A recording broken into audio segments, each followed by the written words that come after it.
ماشي، فانا شايف من بعيد واحده بتتكلم في الموبايل، بس هي نقطه حمراء.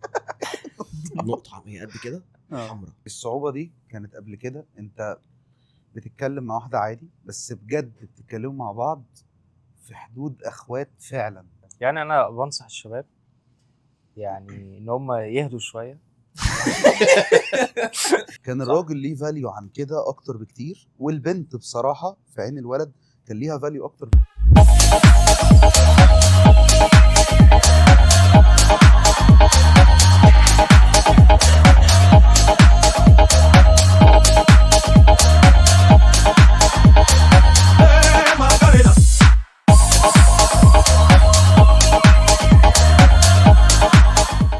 طيب نتكلم في نقطه ثانيه.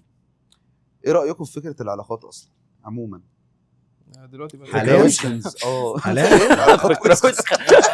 لا والله بتكلم بجد. لا، التغيير اللي حصل في والله. العلاقات بتاعت زمان لدلوقتي تغيير مرعب بصراحه. انت زمان كنت بتحس بقيمه الحاجه كده. انت حاجه دلوقتي رخيصه. لا يا عبا يا عبا انت حاجه يعني ايه لا، الموضوع صعب يعني. موضوع انا اقصد الموضوع صعب، مش صعب اللي هو انا مش عارف اقول ايه عشان احنا هنخرب الدنيا خالص علينا كده.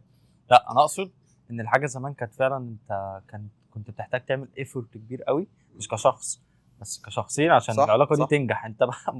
انت وبتبقى حاجات بتدخل تحت positive في المخده عشان شخصيتك بجد. تتكلم. ايوه هي ده انت ولا هي؟ لا هي انت يعني انا بتكلم احنا، ما انا برضو مش ما كانش بالبجاحه دي برضو أيوة. ساعتها احنا يعني البلكونه اللي هو البلكونه تنزل، انا نازل اشتري صح حاجه اشرب سيجاره من أيوة وراهم واكلم بنات أيوة. من وراهم. ده كده بالنسبه لي الحاجه. البودكاست انا كده ده كان فاجر ساعتها. بودكاست بينزل. يا جماعه بجد كمل. والله انا عايز اشوف صوره كل واحد فينا اول ما دخل الجامعه بجد. يا نهار ريت- اسود. طب استنى اكمل. طب الموضوع الموضوع ده بجد يعني هنعرض الحاجات دي بعدين. هبقى ابعتها لك واتساب. انا كنت على ايام بقى اللي هو كده هو فاهم أيوة. نعمل كده فاهم. دي كانت صوره روشه قوي يعني. بحط ايدي في جيبي وبلبس انا النضاره. كنت عامل طلع ده يعني ايدك في جيبك تطلع الصباع ده. انا كنت عامل شعري لو بروتين. بيشاور اساسي ده كلام كنت عامل شعري بروتين. ده السبب. ربير كابور. ايوه شعرك دلوقتي ربير انا بتكلم بس ان الموضوع زمان كان ممكن حتى مش عارف بقى والله بتتحسب ازاي. مش عايز اقول حاجه هتحاسب عليها دلوقتي. الاقي في بلوكات بعد الحلقه. خلي الشهره تنفعك. بس الموضوع زمان كان صعب عامه. أيوة في صح، المجتمع صح اصلا لو انت تمشي مع واحده كان في فاليو في الموضوع ده الشارع بجد. حتى أيوة. كده ما تعرفهاش في المنطقه بتاعتكم حتى كان لو نهار اسود ممكن نتشاف. على إحنا فكره دي هنتقابل حقيقه في آخر يعني. الدنيا. انا فاكر ان انا بس مش عارف الموضوع ده هو هيتلقط يعني. بس فعلا انت كنت ممكن تقعد سنه سنتين حرفيا عندك معزه لواحده وبتحبها، بس مستني الوقت مناسب سنتين. ده فاهم دي اعاقه ذهنيه طبعا بالنسبه لي. انت حياتي 4 سنين انت فاهم بتقول له ربنا يوفقك. مش الدرجه الحاجات دي كان فيه فاليو للموضوع بجد. بتكلم بجد. انت تبقى باص للبنت دي مثلا انا بحب البنت دي فممكن تبقى شريكة حياتي فعلا. انت فاهم حاجه؟ لا بس انا شايف اقول لك حاجه بقى مهمه جدا والله. لكن دلوقتي إن بصراحه يعني او أنا دلوقتي ممكن حتى الموضوع يبقى يعني لو هنتكلم في فرق، ممكن الموضوع دلوقتي يبقى احسن. مثلا انت تقدر دلوقتي الموضوع يعني ممكن تعمل ميموريز اكتر. ممكن الموضوع بالنسبه لك تعرف الشخص ده اكتر، ما تفضلش من بعيد لبعيد. يعني الموضوع ماشي. بس صدقني انا هو هكلمك بقى ليه ضرر وليه نفع بصراحه. انا شايف ان ضرر اكبر. انا شايف ان الحوار ده دلوقتي ممكن من كتر ما هو بقى افيلبل لكل حد صح. بقى في تذبذب كده حتى من كل واحد في مشاعره حتى او في الحاجات اللي هو ممكن يفتكرها بجد.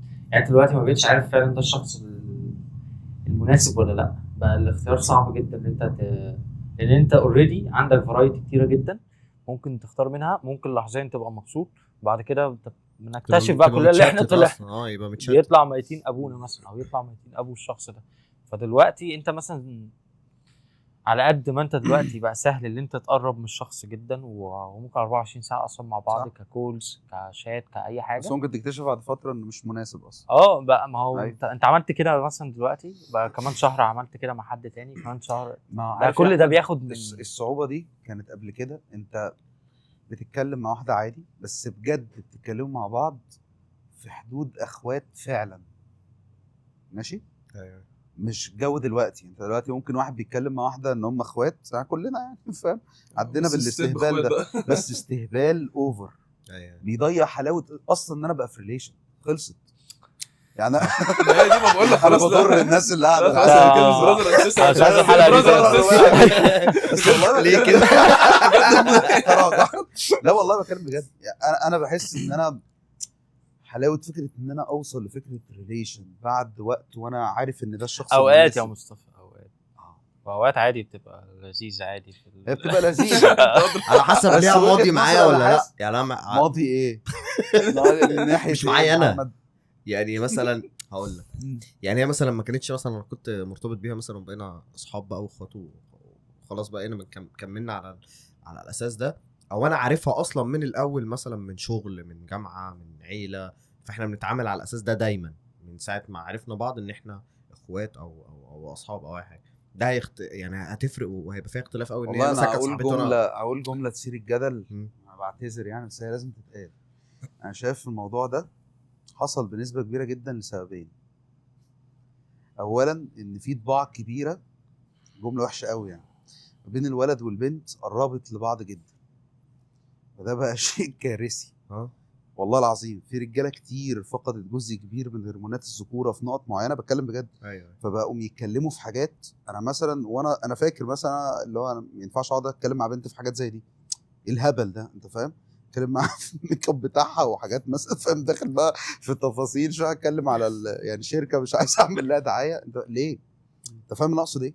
ليه؟ عشان الفكره كلها ان انا بملى وقتي. انت فاهم حاجه؟ بملى وقتي.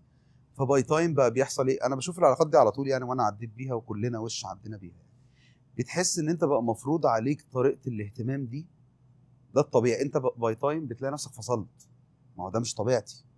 انا هعرف اهتم الاهتمام الكبير ده كام يوم، لكن انا كراجل اساس حياتي شغلي، ومن ثم خلي حاجات بالك تانية، ومن ثم دي جزء من اليوم. على مش حسب يومي priority كده. برضه. صح. هو ده صدقني والله ولو هو خلي بالك برضه ده مصطفى طبع ان ذكورة الراجل الموضوع بيجي معاه متاخر شويه عن البنت. مش متاخر لو مفيش خالص، متاخر كمشاعر يعني.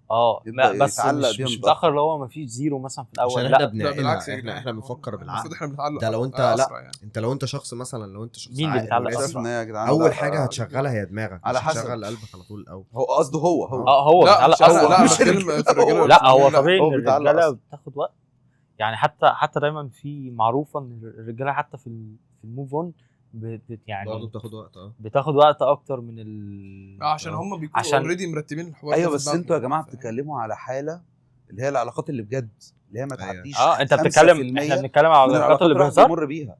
بنتكلم على العلاقات الهبل. ماشي، العلاقات لأن الهبل الإطار- دلوقتي بقت الاطار بقى صعب فيستك جدا. كلها انت فيستك. فيستك فاهم؟ للاسف. كان صح. الراجل ليه فاليو عن كده اكتر بكتير، والبنت بصراحه في عين الولد كان ليها فاليو اكتر بكتير. الفكره ان في ظلم دلوقتي بيحصل مثلا للراجل اللي بيجي مثلا بقى حد مثلا لسه سوي مثلا او حد لسه تمام لسه حد ماشي. لسه راجل بجد. لسه مش لما جو. بيجي يتعامل مثلا مع حد دلوقتي ماشي بيحس ان في، لا هو في تاثر بالبيئه او بالجيل اللي حوالينا خلاص. هو بياخد مجهود خلاص بقى. هو لازم انا on لازم track بقى يعني يا نهار برافو اسود، عليك. ما هو ايه اللي احنا فيه ده يا جدعان؟ ما هو لا مش لا لا كده. دي حقيقه والله. أيوة. دي حقيقه جدا. فاول حاجه احنا لازم نعدل البرواز ده. تاني حاجه تاني حاجه هنكمل كلامنا عادي على علاقات الفيس. انا هحطها في الكاميرا دي. النقاش بتاعنا. خليك ماسك بجد يا عم ان شاء الله. لا مش شايف. انا عارف انك مش شايف، وانا بقول لك. ما انا عارف 30 ماشي استنى ماشي. بس. طب ما تقول لي كده مثلا يا جو، موقف حصل معاك بس سريعا يعني. ماشي.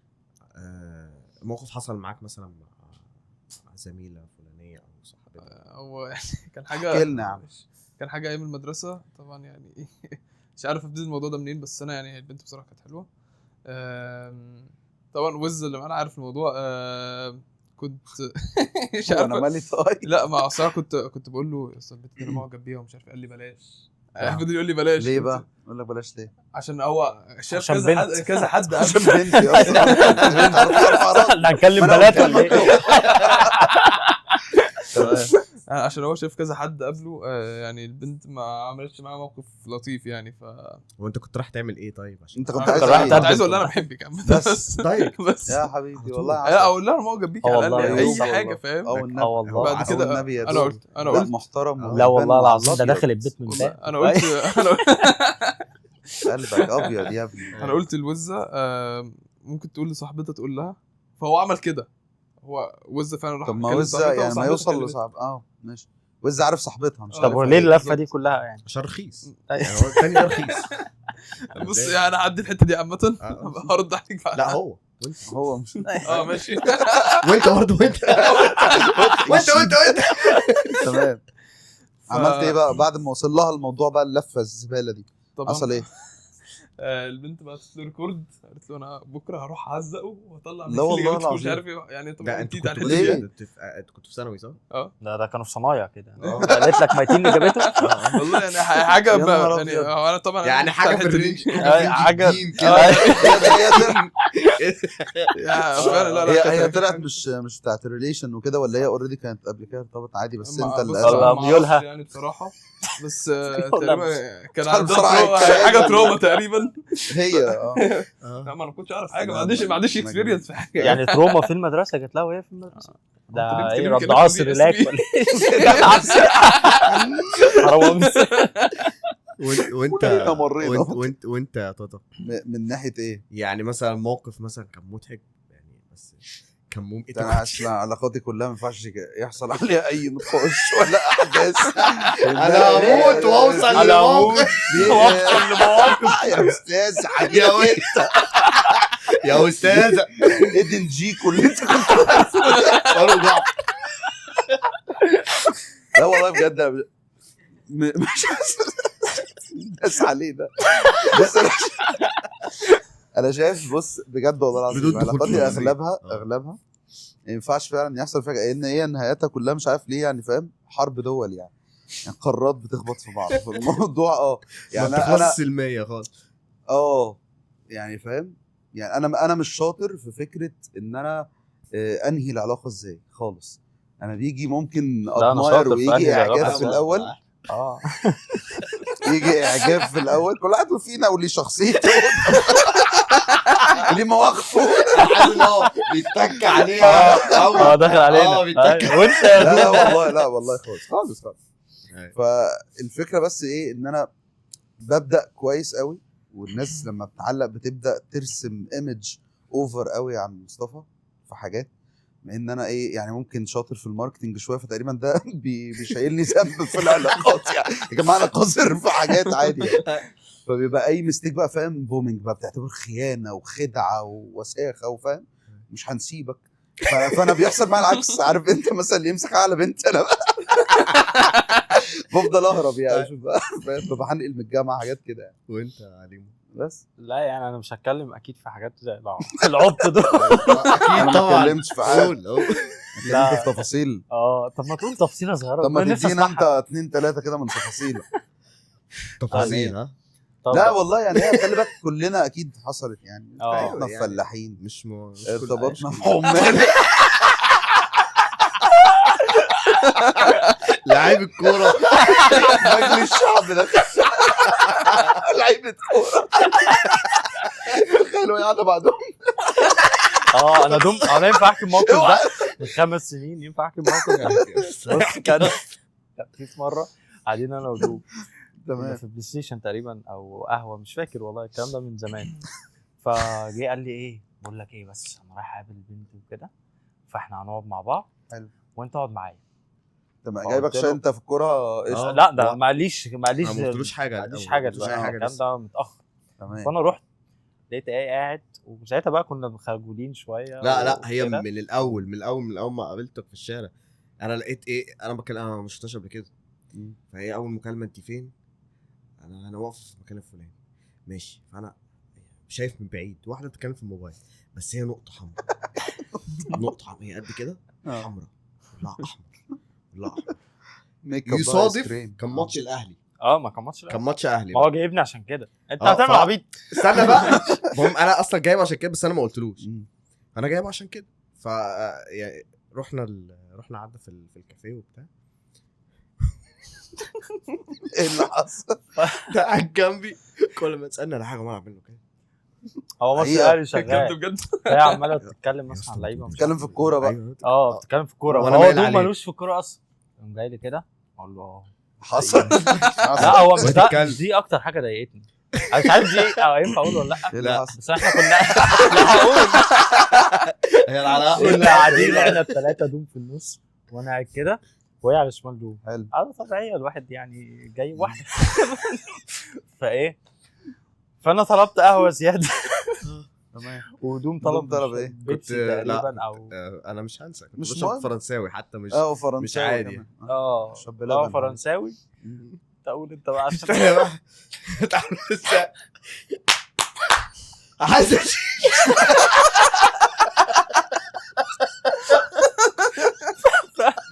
فرنساوي الشيشه وقهوه زياده. عارف انت بقى لما تبقى قاعد خلاص بقى تنزل كده وتقوم شاتم صاحبك. بص ده عايز اقول لك يعني مش كده طبعا على فكره والله العظيم مكان أنا حصل عارفينه لي وعارفين. موقف زي ده قبل كده واتصدمت. بس هي ايه، عارف انت، انا كنت خارج من مود ومتضايق فارتبطت اصلا عشان انسى، عارف الحوارات دي. وقاعد مع واحده فعلا، وانا ما كنتش اعرف ان في جزء يا جماعه، مش كله والله يعني، انتوا على راسنا من فوق، بس في جزء من مجتمعات اكتوبر محتاج مراجعه جامده جدا من الاهالي. انا لازم لازم الجهاز ينزل. حصل لي صدمه حضاريه مرعبه. مش كله فقاعد هي طلبت شيشه، انا قاعد في، عارف بقى، بدا يجي لك توتر. انا ما بشربش سيجاره اصلا، فانا الشيشه دي قاعده جنبي بتعمل ايه، انت فاهم؟ انا في ثالثه جامعه ومش عارف ايه اللي هيحصل، يعني ايه يعني ايه شيشه دي، ده انا بكح، انت فاهم؟ بتشرب والله العظيم ما بكلمك بجد. وقاعده يا دوم طلع المفتاح بتاع البيت معلم، وانت كلب صرصار قاعد جنبك بتطلع تعدل تعدل الولعه مش عارف ايه، وانا بقى قاعد هاتي نفس بتقول ايه. بس الحمد لله ما كملناش. يا ما بقول لك في حاجه كده يا مؤسس اللي انت بتعمليه ده. فهي بجد على فكره كل اللي احنا بنتكلم عليه هو الاختلافات الحضاريه دي اللي بنقولها دي. ان والله الجرأه كمان مرعبة يا بقت جدعان. مرعبه فعلا. مرعب. لا وايه، انت زمان مثلا لو بنت ممكن، مش عارف، ممكن بنت كانت تعمل كده ولا لا، بس لو هتعمل كده ده هتمشي بعيده عن منطقتها خالص. ايوه دلوقتي 3 4 بعديها مناطق بحي. بعيد صح. يعني انا حي اول هروح التاني اشرب هناك، انت فاهم؟ التاني اروح الاول، انت فاهم؟ لا عادي لا خالص. هو فعلا الموضوع الاختلاف بقى اللي غريب. حصل ده بقى مرعب. يعني وفي انت دلوقتي الرجالة يعني. في الرجاله وفي آه. البنات في كله. جاب يا ابني في في جاب جاب حصلت احنا يعني احنا مش في عارفين النص. نبقى في النص يعني احنا حتى أيوة. بنلقلق في شويه هنا النص وشويه ازاي هنا. في ايه؟ يعني في الجاب الرجالة إن اصلا إحنا ما نبقى بين أيوة. الجنريشن. يعني احنا شويه ناس كويسه وشويه ناس زباله أيوة. يعني ما احنا مش عارفين نبقى كده. كلام عن نفسه. طب ما تدوا نصيحه طب للناس بقى. ماشي ابدا في الموضوعين بقى ان جنرال. ان جنرال اديني. طب خلينا انا ممكن اديني كمان هنتات. واحده كده، لسه كنت بتكلم. طب ادي نصيحه يا جو، ادي نصيحه. والله بص عايز تدي نصيحه عن اي موضوع من الاثنين اللي فتحناه؟ بص انا شايف بصراحه اللي هو اما اول حاجه ما تتعلقش بجد، ما تتعلقش خالص غير لما تعرف اللي قدامك، سواء حتى لو صاحب او مثلا حد عايز ترتبط بيه او صح. كده. والله كلام مظبوط. هذا الشو. والله انا هم طبعا مستغربين ان انا بتكلم كده لا لا كلام صح جدا والله. هو صح بس انا حاسس ان جو فاهم. ما يطلعش مني. انت قوي غريب على شخصيتي. انا حاسس ان احنا في نجوم في ام مثلا. لا، لا، هو لا، حاسس ان احنا لا والله ما لازم فاهم، أيوة. ما تتعلقش بحد غير لما تعرفه عشان هيظهر لك فعلا الناس مش احسن حاجه في حياتك. والحمد لله يعني انا اتعرفت على الشباب دي بس يعني حد تاني عايز يقول حاجه ولا ايه؟ حتى لو امك خضره ما تامنلهاش. يعني انا يعني خلاص انا قلت كل حاجه يعني. نصيحه، انت لو عايز تدي نصيحه للشباب بقى الجديد، سواء اللي لسه داخل الجامعه لو موضوع الجامعات او الناحيه الثانيه. يعني انا بنصح الشباب يعني ان هم يهدوا شويه يعني على الهادي وكل حاجه كل حاجه جايه كل حاجه جايه وبالراحه كده ولا تعرق على قد يعني. لان انت سهله. لان انت كشاب او كراجل بتفقد جزء كبير جدا من الهبه بتاعتك. ايوه ماشي. فلا اهدى كده وخليك بس. يعني انت مهما خليك كان تقيل. انت مهما كان حتى لو انت جامد لفتره او كده فانت بتتحرق على طول صح. يعني. بس هو انصح البنات اللي هو برضو اهدي شويه مش عايزين تعب يعني عايزين قصده في السيرشنج يعني. ايوه راسه. لا انا اقصد نبقى هاديين شويه بلاش والدنيا جنان ندي أوي. كل حاجه وقتها صح. وحقها صح. يعني الدنيا ما تبقاش مفتوحه قوي كده. وانت ضاط والله بص انا عايز ادي نصيحه بسرعه بس في موقف كده نحاول اختصره على الناس شويه. انا اول ما دخلت الجامعه حصل معايا سيتويشن وحش جدا جدا. انا كان أوحش عندي من مشكله شويه اوحش من موقفك منك. فانا كنت في الانجليش مش احسن حاجه قوي خالص يعني. وكنت داخل الجامعه اصلا عندي حته كده انا ايه يعني سوشيبل بس عارف انت مع الناس القريبه مني بس غير كده انا بجد حرفيا لو ناس ما اعرفهاش قوي نص نص احاول امشي من الشارع التاني عشان ما اسلمش عليهم حرفيا يعني. كانت ويكنس عندي جامده قوي يعني. جينا في سيكشن انجلش. ايه اسمه إيه؟ رهاب ايوه هو إيه؟ حاجه رحاب اجتماعي رهاب اجتماعي رهاب اجتماعي. رهاب رهاب. فرهيب يعني. المهم خلص عشان انا مش فانا قادر. السكشن الانجليش الدكتور طلعت الناس تكتب برزنتيشن. طبعا انا تكنيكالي حتى في الانجليش بتاعي خربان. فانا أنت في أولى، صح؟ توتر انا توترت توتر مرعب. مش عارف ايه اللي حصل بس انا حسيت ان انا اتجمدت كده انت فاهم بعرق. انا عايز ادخل وهي رافضه عشان ابقى مثال يحتذى بيه للطالب المهزأ. بتكلم بجد والله. دخلت اخر السكشن خالص قالت ذا ورست وان كان مصطفى يا جماعه يعني ده مش طبيعي والبيست كان كذا. انا روحت البيت انا بس عايز اقول الجمله دي اقول لكم ليه في الاخر. اسبوع ما بعملش حاجه غير ونسيت المواد التانية كلها.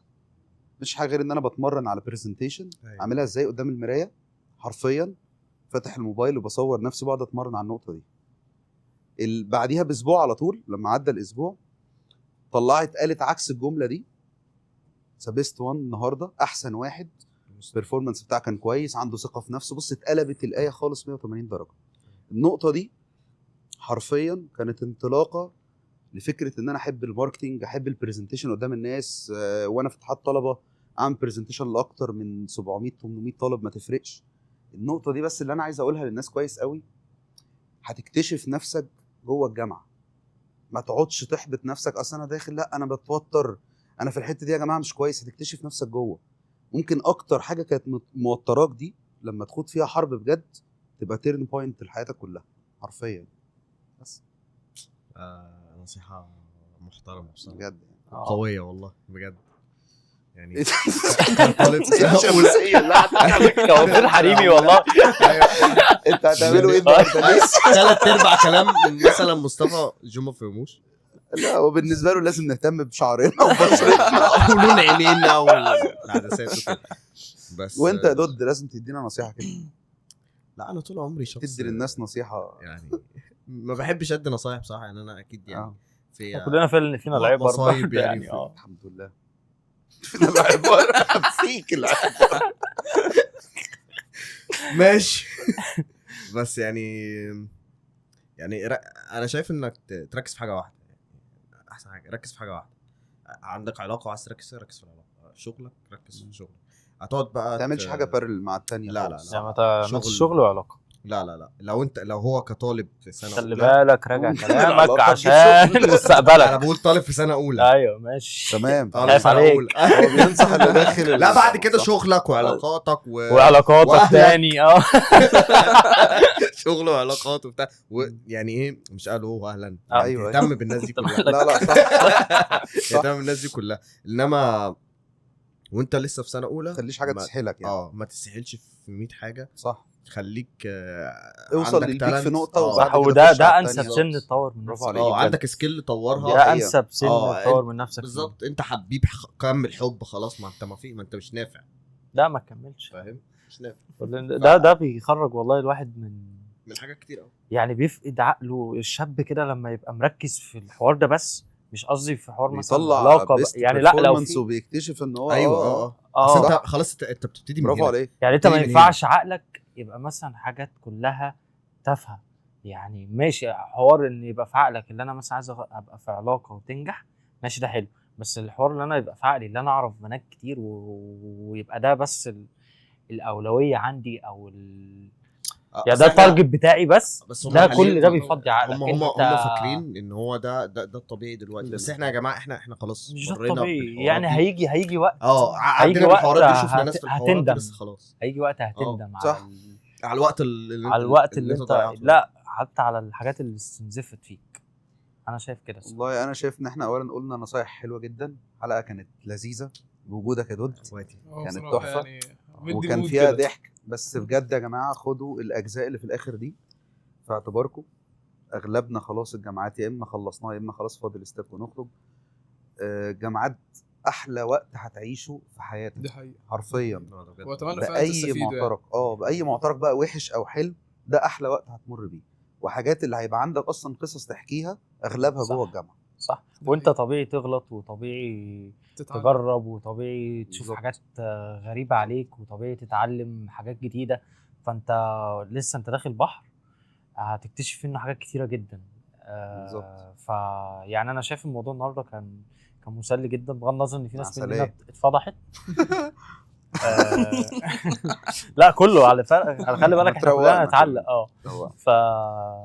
يعني ان شاء الله طبعا انت لحقت ان نفسك. شاء الله هنحاول نثبت حاجه زي كده باذن الله بعدين، لو لقينا ان في مواضيع تشد الدنيا عندكم بجد وتفيدكم فعلا، ما يبقاش الموضوع مجرد ان هو لايت. طبعا لازم يطلع بصوره لايت، لكن خد المغزى برضو من الحوار، مش بس ان انت تسلي وقتك، تطلع بحاجه تستفيد بيها. صح. نشوفكم في حلقه تانية من كعب عادي.